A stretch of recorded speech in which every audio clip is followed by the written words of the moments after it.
Lucy and I are working on training the positive interrupter. So this is the positive interrupter.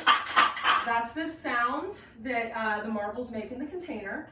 And I'm gonna make that noise, and then I'm gonna give her a treat so that she learns to associate hearing that noise with getting a treat afterwards. I want this sound to be really powerful. And the way to do that is I pair it with a treat consistently every time. And I don't make that noise when she's too distracted to pay attention to it. So this eventually is going to be able to get her attention when she is distracted by something by gradually adding in the distractions. So we first need to teach her to associate this sound with treats, and we need to do a lot of this before it's going to be ready.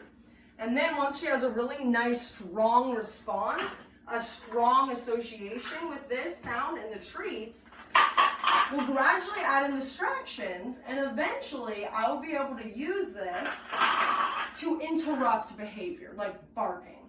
But it has to be trained properly first. Also, once it is trained really nicely, you've got to avoid using it only when she's doing something you don't like. Because just like a clicker, if I'm using this every time that she's doing something bad, I'm actually marking the moment that she does something bad and giving her a treat and teaching her to do that thing more.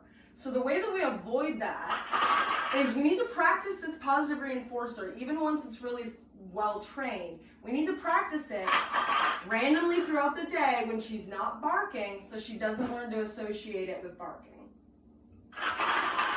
And that, you see how her head whipped over like that? That's what we want to see. She's starting to get a nice response to this. But the fastest way for us to ruin this training is to try to start using that positive reinforcer to interrupt behavior, positive interrupter, trying to use the positive interrupter to interrupt behavior before it's ready. That's going to be the quickest way to teach her to ignore it, and it's not going to do what we need it to do.